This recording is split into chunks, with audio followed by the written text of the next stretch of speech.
Hello, how are you doing? Yep, I'm back. I told you I'd be back.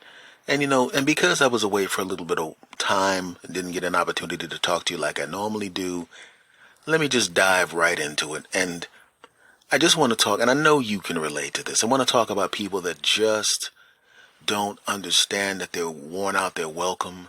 They're the kind of person you give an inch and they take 85 miles. They're annoying, and, and they're just it's amazing how these people really have no idea how annoying they are. They don't pick up on signals. You have to realize something. When somebody opens the door and they have a smile on their face, and then they see the person and the smile melts off their face, you have to realize either you came at a bad time or they don't want you there. Now, it could be, if it happens once, you could have just come at a bad time. Maybe they wanted to relax. Maybe they have a significant other coming over or already there, and you're just kind of getting in the way. But if it happens every single time you go over there, you have to realize they don't want you there, or at the very least, they want a break from you. And I had a friend of mine complaining to me about someone who was kind of torturing him with their presence, right? It was a relative of his. And she always came over to complain about her husband, right? He made the mistake of letting her vent to him once and thought that was going to be a specific incident. And no, it turned into an everyday thing. Every day. And they weren't even that close as relatives. But it's worse when it's someone who's not a relative, because I feel comfortable telling a relative, hey, enough of you. I actually had to tell somebody, a friend of mine I like very much. We're still buddies now. Like, dude, you know I love you like a brother. Enough of you, okay? I need some, when I'm in the house, I need to chill. I don't want to hear about your wife every day. You're married to her, I'm not. You can call and vent if you want to, but not every day. And he started to laugh and realize what he had done. And he goes, oh man, I didn't realize I was doing that. And he was cool. It was cool. We were friends. No problem. No one will ever say that to me because I don't really get in anybody. I don't show up at anybody's house. I don't spend too much time on the phone. I'm not one of the people that you have to get rid of me, because I'll do that way before you want me to. But what I'm speaking about now is somebody, when I lived in Los Angeles, he was in the apartment right next to me. We weren't buddies or friends or anything like that. We were, hey, how's it going? You know, the kind of conversation you have, the length of time it takes to open the lock of your door and walk into the house, right? Or if you're having trouble opening up the mailbox of the apartment, you kind of break in the conversation. But even then, the conversation was maybe a commercial break in a sitcom at the most, about 3 minutes, okay? But one time he needed some sugar. And he comes knocking on the door, and I wasn't expecting anybody. And I open the door, and this guy is standing there, and I'm going, I didn't say that. I just kind of looked at him like, what the heck is this? You know, I was thinking maybe there's some kind of tenants meeting or something like that I wasn't aware of. No problem. He goes, I hate to bother you, man, but can I borrow some sugar? And I didn't think that was a big of a deal. He had the cup in his hand. I said, okay. And I didn't even invite him in. I said, wait right here, because I did not want to get into a conversation. I didn't want to get into a conversation. There was too much stuff around my apartment that were conversation starters, and I did not want the conversation to start. So I go in the back, I get him some sugar, I hand him the sugar, and I say, all right, man, I got to take care of some business. Okay, thanks a lot, man. And he goes back to his place. Not a big deal. I didn't think much of it. In fact, just like when you get cut off by somebody in traffic and they don't hit your car, you're a little annoyed for a moment, but about 35, 40 seconds, maybe a minute later, you almost forget about it. I almost forgot about it. I almost forgot about it so much that when he came back a day and a half later with that cup again, I had forgotten that he had come to get sugar before. I literally forgot. I was very busy. So I'm like, oh, I guess this guy wants sugar. I didn't think anything about it. This time I was a little busy. I was on the phone. So I did something that was completely uncharacteristic. I already told you I didn't invite him in because I didn't want any conversations to start. But this time I was in the middle of a phone conversation that was important. I waved him in. I pointed to the kitchen. He's walking around the kitchen not knowing where I want him to go. I point up, make the pointing up sign. He opens up the cabinet. And that was the biggest mistake. That was a huge mistake. I didn't want him to come into the apartment because I didn't want him to start a conversation. But what I had started was a mooch fest. A mooch fest. And I'll explain what I mean. I'm a busy person. And at the time I had a hatchback car, so it was easy for me to go shopping for bulk items. And I knew a bulk item store that was near me. I walked in one time and I wanted to buy something. At the time I thought it was just a regular supermarket. I didn't know it was one of those bulk item type stores like, Costco or that kind of thing. It wasn't Costco, by the way. And I walk in, I'm like, what the heck? What is this? Products for giants is what I'm thinking, because everything was supersized. I walked up to check the prices. I was like, I'm in the wrong store. And I noticed how much. I was like, man, all that money for cornflakes? Then I did the math and I realized if I eat cornflakes over the course of a month and I buy this amount now, it seems like a lot of money up front, but it in fact isn't, because I will not be buying cornflakes for another month or two. And the unit price of the cornflakes or whatever product you buy in this particular place is drastically lower than if you go in and buy it on a weekly basis or a bi-weekly basis. I've stumbled onto something here. I walk around the store looking at all the products and I start seeing everything that I buy I could get here, right? And if I budget correctly, I'll start next month, because I want to stockpile a little money to make sure I can make these purchases. I didn't have it at the time. So I come back 27 days later, and I go to the stuff that I want. I buy the big this, the big that, the big this, the big that, the big the baka, and I take it home. And I'm doing the math, and I'm realizing that by buying the stuff at this place, it's the equivalent of getting my phone bill for free. That's how much money I had saved by going to this place. It was as if I go to this place, I make these purchases, and the amount of money I spent on my phone bill was like my phone bill plus about $7, something like that. Basically, just making this one decision made my phone bill free. Fantastic. So I put all the stuff in my cabinet. Yay. All the products. Yay. All the savings. Yay. One of the products was sugar. Yay. You're thinking yay, but boo. This guy walks in, he opens the cabinet and he sees how much sugar I have. Now, I didn't see his reaction to the amount of sugar that I had, but I imagine it's the kind of reaction that one of those cartoon cats has when he sees a mouse with the eyes pug out, wiggy, or those old cartoons when the guy sees a girl he's in love with and the heart shoots out of his chest and his eyes go big and his hair stands up and waka, waka, waka, that kind of thing. He must have thought that when he saw all the sugar that was in there. He also started to see the other products that were in there. Ooh. Oh. Didn't think much of it. Didn't realize that I wasn't just helping out a neighbor with some sugar. I was helping out a big mooch. It was Mooch Fest, and I did not realize that. I did not realize that he would do what was about to happen, but he didn't. Man, I'm still annoyed.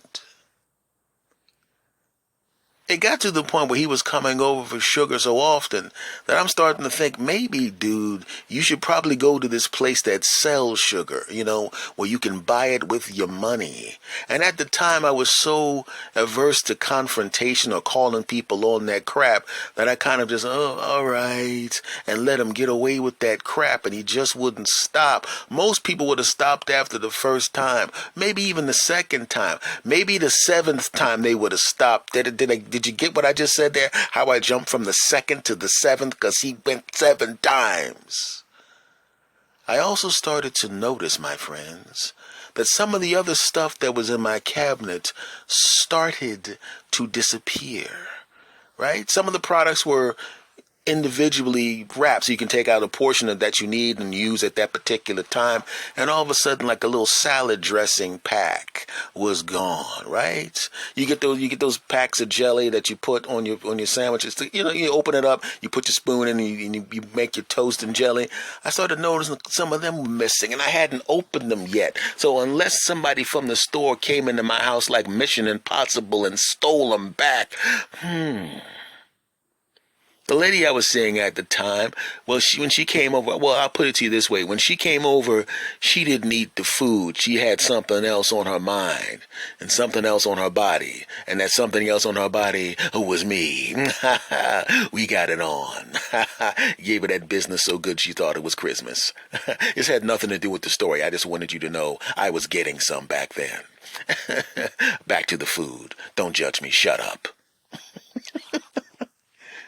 So one time, what I did, and I hate the fact that I was this petty.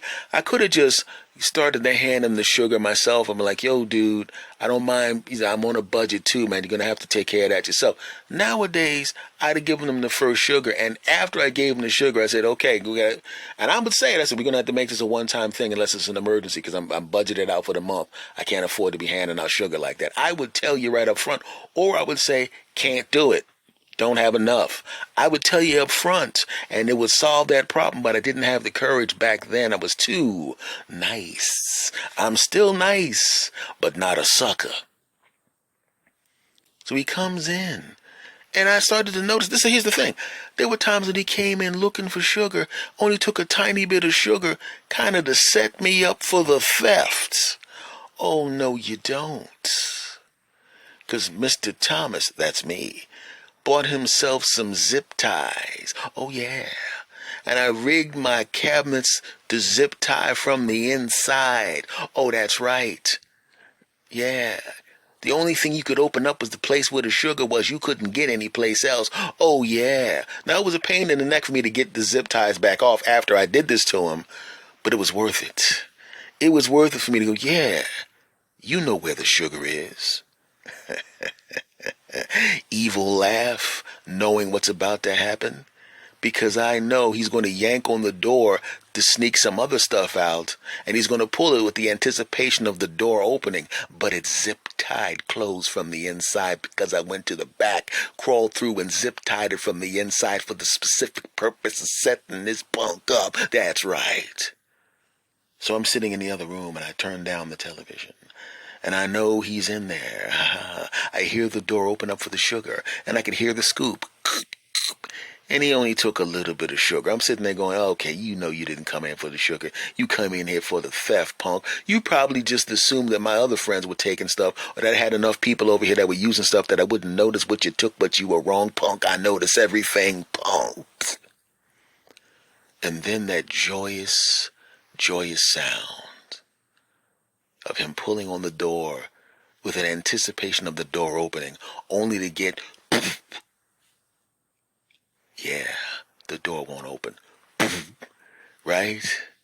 And then he pulls it again. I can hear him trying to pull it because he doesn't know it's zip tied. He thinks it's stuck. Yeah, it's stuck because I locked it, punk. And I can hear him kind of trying to, and then the noise is getting louder. And I'm going, let me make him uncomfortable. I tap my foot on the floor a couple of times as if I was walking in there, and I can hear him readjust. Everything all right back there? Yeah. He walked out with his little bit of sugar, which was only subterfuge to get to the rest of the stuff with his punk self. And I'm standing there looking at him. You ever have somebody look at you when they know they caught you? They're not going to say it out loud, but they want you to know that they know. And they can look at your face and realize that you now know that they know, and you know that they know, and they know that you know, and all of that kind of crap, right? Like when your mother sets you up or your father sets you up because they know you're trying to be slick, and they're standing there looking at you. They're not even going to bust you this time. Just having you know that they know is enough.